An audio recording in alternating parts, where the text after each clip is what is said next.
ఎన్నికల్లో ఇచ్చిన హామీ ప్రకారం రైతులకు 2 లక్షల వరకు రుణమాఫీ చేస్తున్నామని చెప్పారు సీఎం రేవంత్ రెడ్డి. 2 లక్షల రుణమాఫీ అసాధ్యమని విమర్శించారని అన్నారు.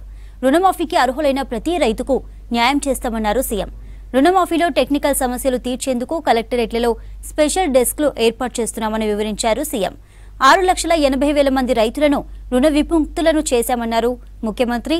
త్వరలో ఎకరానికి 15,000 రైతు భరోసా కింద ఇస్తామని చెప్పారు సీఎం రేవంత్. రూపాయల వరకు ఏకకాలంలో రైతు రుణమాఫీ చేసి రైతు కుటుంబాలను ఆదుకోవాలన్న ఆలోచన ఆ కార్యక్రమాన్ని మొదలుపెట్టి దిగ్విజయంగా ముందుకు తీసుకెళ్తున్నది ప్రజా ప్రభుత్వం. ఇది అసాధ్యమని చాలా మంది వక్ర భాషలు చెప్పారు. కానీ మా ప్రభుత్వం మాట ఇచ్చిన ప్రకారం రైతన్నలకు 2 లక్షల రూపాయల వరకు ఏకకాలంలో రుణమాఫీ కార్యక్రమాన్ని అమలు చేసి చూపిస్తున్నాం. దీనిపై ప్రతిపక్షాలు రంధ్రాన్వేషణ చేస్తున్నాయి. ఈ సందర్భంగా నేను చెప్పదలుచుకున్నాను, పథకంలో అర్హులైన ప్రతి రైతుకు న్యాయం జరుగుతుంది.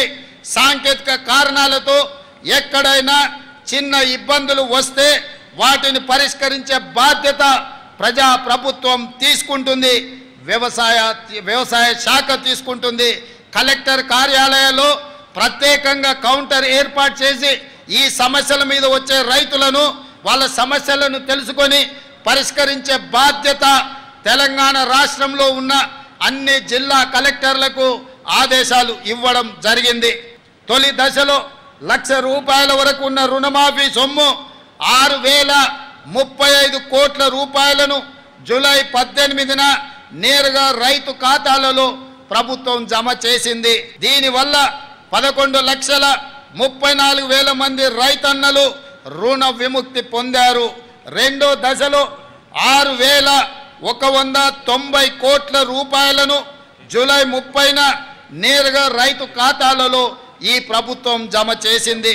దీనివల్ల 6,40,823 మంది రైతన్నలు రుణ విముక్తి పొందారు. దేశానికి స్వతంత్రం వచ్చిన రోజే తెలంగాణ రైతుకు ఆర్థిక స్వతంత్రం వచ్చిందని ఘనంగా చెప్పుకునే రోజు ఈ రోజు. ఈ కార్యక్రమంతో మా జన్మ ధన్యమైందని మేము భావిస్తున్నాం.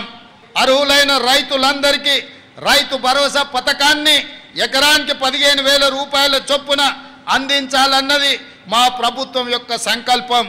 గతంలో అమలు జరిగిన రైతు బంధు పథకం కింద ఎకరాకు ప్రతి సంవత్సరానికి 10,000 రూపాయలు మాత్రమే ఇచ్చారు. అది కూడా అనర్హులకు, సాగులో లేని భూమి యజమానులకు, రియల్ ఎస్టేట్ వ్యాపారులకు కూడా లబ్ధి చేశారు. దీనివల్ల ప్రభుత్వ ధనం దుర్వినియోగం కావడమే తప్ప రైతు ప్రయోజనాలు నెరవేరలేదు. మా ప్రభుత్వం రైతు భరోసా పథకాన్ని సక్రమంగా అమలు చేయాలన్న లక్ష్యంతో విధి విధానాలను రూపొందిస్తుంది.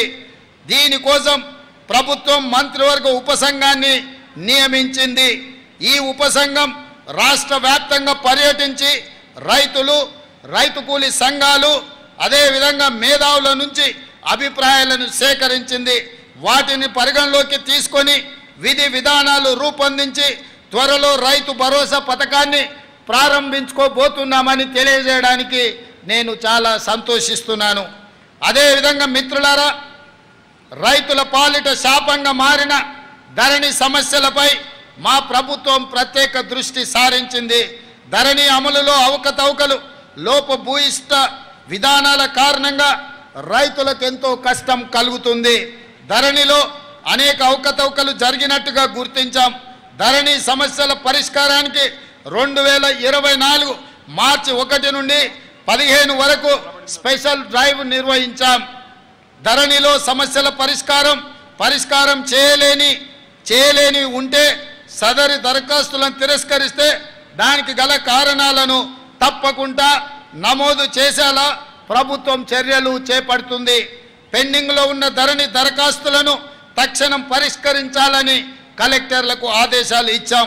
భూ సమస్యల పరిష్కారానికి సరికొత్త సమగ్ర చట్టాన్ని తీసుకురావాలని